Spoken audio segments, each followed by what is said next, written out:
दोस्तों, हमारी भारत की स्पेस एजेंसी इसरो को आज दुनिया की लीडिंग स्पेस एजेंसी में काउंटिंग किया जाता है। इसमें कोई संदेह नहीं है कि इस सब का श्रेय हमारे भारत में काम करने वाले साइंटिस्ट को ही जाता है। आज हम बात करने वाले हैं the great scientist mister Nambi Narayan के बारे में।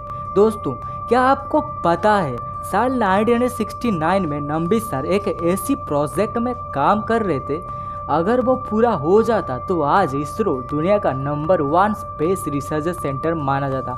लेकिन उसी टाइम चलते एक इंटरनेशनल कॉन्स्पिरेसी के वजह से उनको एक फॉल्स यानी झूठी केस में फंसा दिया गया और उनके ऊपर इंडियन स्पाई नाम का एक थप्पा लगा दिया गया, जिसके चलते उन्होंने अपने सपने को अंजाम तक नहीं पहुंचा पाए।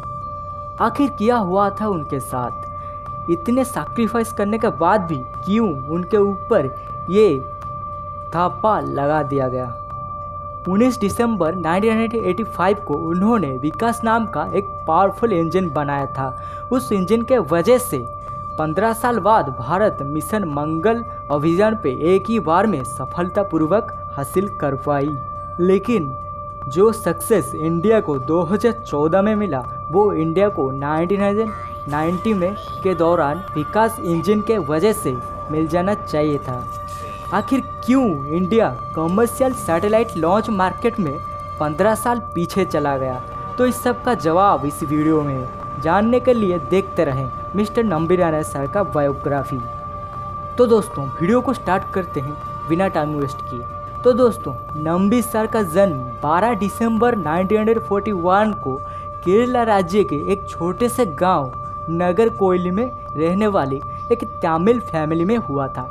अपनी स्कूलिंग उन्होंने DVD higher secondary and tragic school में कंप्लीट की एंड तिरुवनंतपुरम के कॉलेज ऑफ इंजीनियरिंग में उन्होंने एमटेक डिग्री हासिल की। अब जिनका पिक्चर आपके सामने शो रहा है, यह है प्रोफेसर विक्रम साराभाई, साइंटिस्ट नंबी नारायण जी का गुरु। अपनी कैरियर की स्टार्टिंग टाइम पे वो इसरो जाकर प्रोफेसर विक्रम साराभाई जी से लिक्विड प्रोपोर्शन में इंजन बनाने के बारे में डिस्कस कर रहे थे और प्रोफेसर ने उनकी इस बात से पूरी तरह से सहमति देते हुए इस बात से एग्री भी कर ली। और उसी समय उनकी काबिलियत की वजह से उनको प्रिंसटन यूनिवर्सिटी जो यूएस में प्रेजेंट है, उसमें सन 1969 को सॉलिड फ्लूइड टेक्नोलॉजी में स्कॉलरशिप के साथ एडमिशन मिल गई। लेकिन सर नंबी हमेशा अगली 15 साल आगे की सोच रखते थे। उन्हें पता था अगर इंडिया को कमर्शियल सैटेलाइट मार्केट का हिस्सा बनना है तो लिक्विड फ्यूल से इंजन बनानी होगी। इसीलिए सॉलिड से लिक्विड प्रोपोर्शन में ट्रांसफ़र करवाने के लिए उन्होंने कॉलेज की डायरेक्टर से बात की और उन्हें परमिशन मिल भी गई। उसके बाद वो लिक्विड प्रोपोर्शन में काम करना शुरू कर दिया। फ्रांस के साइंटिस्टों के पास पहले से ही लिक्विड फ्यूल इंजन मौजूद था, लेकिन नंबी सर ने नोटिस किया वो इंजन इतना स्टेबल नहीं था। ज़्यादा प्रेशर पड़ने पर ज़्यादा वाइब्रेशन होती थी। तो उन्होंने फ्रांस के साथ यह डील किया, हम आपकी इंजन को स्टेबल बनाएंगे और आप हमें उसके बदले लिक्विड प्रोपोर्शन की टेक्निक सिखाएंगे। उसके बाद नंबी जी ने पूरे इंडियन से 52 साइंटिस्टों की एक टीम बनाई और इस प्रोजेक्ट में काम करना शुरू कर दिया। आखिरकार इन 52 साइंटिस्टों की इतनी मेहनत के बाद यह इंजन स्टेबल हो गया, जिसका रनिंग टाइम था 135 सेकेंड। उसके बाद पूरे 52 साइंटिस्ट 3 साल लिक्विड प्रोपोर्शन टेक्निक को फ्रांस में स्टडी किए और इंडिया वापस आकर साइंटिस्ट नंबी के साथ उनकी टीम ने अपनी एक इंजन बनाई जो लिक्विड प्रोपोर्शन टेक्निक से बना था और उसका बजट कम से कम 60 लाख था। एंड उस इंजन को टेस्ट करने के लिए जो मशीन की ज़रूरत होती थी, वो टेस्ट स्टैंड की कीमत लगभग 100 करोड़ था। अब उनके पास इतना बजट नहीं था कि वो इस टेस्ट स्टैंड को बना पाए। अब उनके पास कोई चारा नहीं था। उस मशीन को टेस्ट करने के लिए मजबूर होकर उस इंजन को लेकर उन्हें दोबारा फ्रांस जाने की ज़रूरत पड़ी। आप यह सुनकर चौंक जाएंगे कि 12 दिसंबर 1985 में मिला हुआ क्लू के अनुसार यह इंजन पूरे 180 सेकंड तक बिना रुके चला और यह engine scientist Nambi Narayan ji sir का लाइफ का एक टॉप मोस्ट सक्सेसफुल इंजन था। यह इंजन को साइंटिस्ट नंबी नारायण जी ने अपने गुरु प्रोफेसर विक्रम साराभाई के नाम पर विकास इंजन नामकरण किया। विकास इंजन इसरो के लिए एक बड़ा टर्निंग पॉइंट था, इसमें कोई शक नहीं है। 1985 में बना विकास इंजन इकलौता इसरो का एक ऐसा इंजन है जो आज तक कभी फेल नहीं हुआ। यह कहना गलत नहीं होगा कि विकास इंजन के बिना इसरो का कोई भी बड़ा मिशन आज तक नामुमकिन। विकास इंजन के बाद इंडिया को अपनी पहली कमर्शियल रॉकेट लॉन्च करने के लिए एक क्रायोजेनिक टेक्नोलॉजी की ज़रूरत थी, लेकिन अमेरिका को यह बात पता था कि इंडिया के पास पहले से ही विकास नाम का एक पावरफुल इंजन मौजूद है। इसीलिए अमेरिका ने इस टेक्नोलॉजी देने के लिए जो डील हुई थी उसको रिजेक्ट कर दिया। लेकिन उसी टाइम रूस के पास भी ये इंजन मौजूद थी और उसी टाइम बहुत आर्थिक संकट में चल रही थी। उसके वजह से उसने इंडिया को $1000 में वो क्रायोजेनिक इंजन बेचने के लिए वादा कर दिया और उसके बाद वो इंजन बेच भी दी। अब भारत के पास powerful Vikas engine and cryogenic engine भी मौजूद थी। अब इंडिया को 1999 से पहले दुनिया का पहला सक्सेसफुल कमर्शियल सैटेलाइट लॉन्च करने से कोई नहीं रोक सकता था। उसी टाइम इतना बड़ा सक्सेस के बाद साइंटिस्ट नंबी नारायण सर के लाइफ का सबसे बड़ा दर्दनाक चैप्टर शुरू हुआ। Sir, you have to come with us to the police station. Why? What happened? Is my family okay? The senior wants to see you. They seated Nambi in the front seat. Something never done. 30 नवंबर 1994 को त्रिवेंद्रम में police को एक false यानी झूठी case में arrest करके ले गई।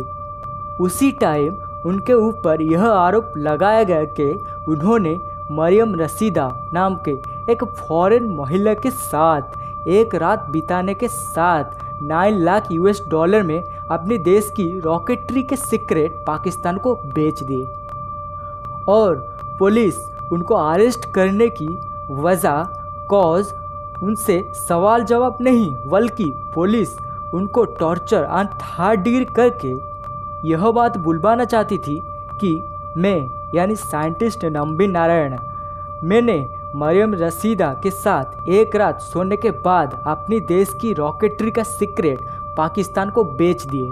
साथ ही साथ उन्होंने मुझे $9 लाख भी दिए। Thank you sir. ये मरियम रशीदा कौन है सर? मरियम कौन? रशीदा। मरियम रशीदा पता नहीं, वो इसरो में काम कर रही थी।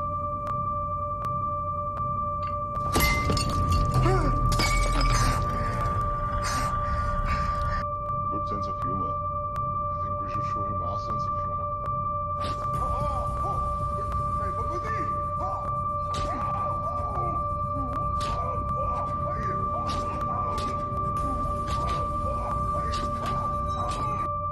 लगातार 52 दिनों की थर्ड डिग्री और टॉर्चर के बाद उनको आज़ाद कर दिया गया, लेकिन ये आज़ादी उनके लिए कोई नर्क से कम नहीं था।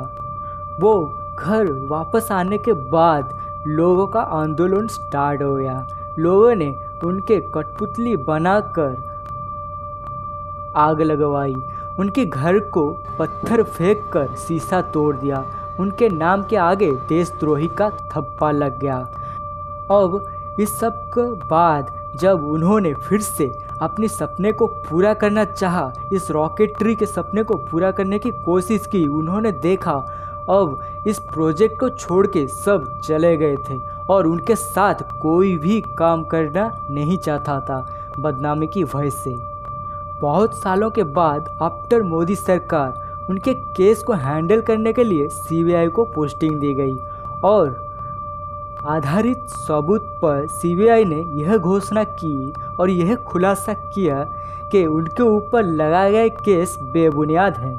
इस केस में कोई सच्चाई नहीं है, क्योंकि उन्होंने जिस रॉकेट साइंस के बात की है वो रॉकेट साइंस उस टाइम में एक 200 रुपये किताब में भी अवेलेबल थे, लेकिन उससे रॉकेट नहीं बन सकता था। और इसके साथ ही साथ उन्हें 3rd डिग्री देने वाले उस टाइम के ऑफिसर्सों को भी सस्पेंड कर दिया गया। और सीबीआई वालों ने यह संदेह की कहीं इंडिया को कमर्शियल सैटेलाइट मार्केट से हटाने के लिए कोई फॉरेन कंट्री का ये एक साजिश तो नहीं, जिसके वजह से इंडिया कमर्शियल सैटेलाइट लॉन्च में 15 साल पीछे चला गया। जो काम 1999 से पहले होना चाहिए था वो काम 2014 में मिशन मंगल के दौरान हुआ, वो भी विकास इंजन का इस्तेमाल करके। आफ्टर 24 साल का इस लीगल बैटल के बाद 2018 में सुप्रीम कोर्ट ने साइंटिस्ट नंबी नारायण सर को इनोसेंट घोषित किया, साथ ही साथ उनको 50 लाख की कॉम्पेंसेशन अवार्ड प्रदान किए। उसके बाद 2020 को गवर्नमेंट ऑफ केरला ने उनको 1.3 करोड़ का कॉम्पेंसेशन अवार्ड प्रदान किया और साथ ही साथ उनके ऊपर लगाए गए इस अपमान को मिटाने के लिए 26 जनवरी 2019 को राष्ट्रपति भवन में उनको पद्मश्री भूषण अवार्ड से सम्मानित की गई। इस वीडियो में देख सकते हैं यह है नंबी नारायण सर और ये जो आवाज़ है ये हमारी मोदी जी का है और यहाँ पर उनको पद्म भूषण से अवार्ड दी जा रही है। तो फ्रेंड, साइंटिस्ट नंबी नारायण जी का बायोग्राफी अब यहीं पर ख़त्म होती है। तो दोस्तों, ये मेरा नया चैनल है क्रिप्टो डुइप्स के नाम पर, जिसमें मैं यह वीडियो अपलोड कर रहा हूँ। तो प्लीज़ मेरे चैनल को सब्सक्राइब एंड वीडियो को लाइक कीजिए, मुझे दिल से पूरा सपोर्ट कीजिए। इसके साथ ही अगर इस वीडियो का कोई पार्ट अगर आपको पसंद ना आई तो मुझे कमेंट कीजिए, जिसके चलते इस गलती अपनी नेक्स्ट वीडियो में रेक्टिफाई करने की कोशिश करूँगा। इसी के साथ मैं यहीं पर यह वीडियो ख़त्म करता हूँ। मिलते हैं अगले वीडियो में। Thank you so much for watch. जय हिंद भारत। मिलते हैं अगले वीडियो में।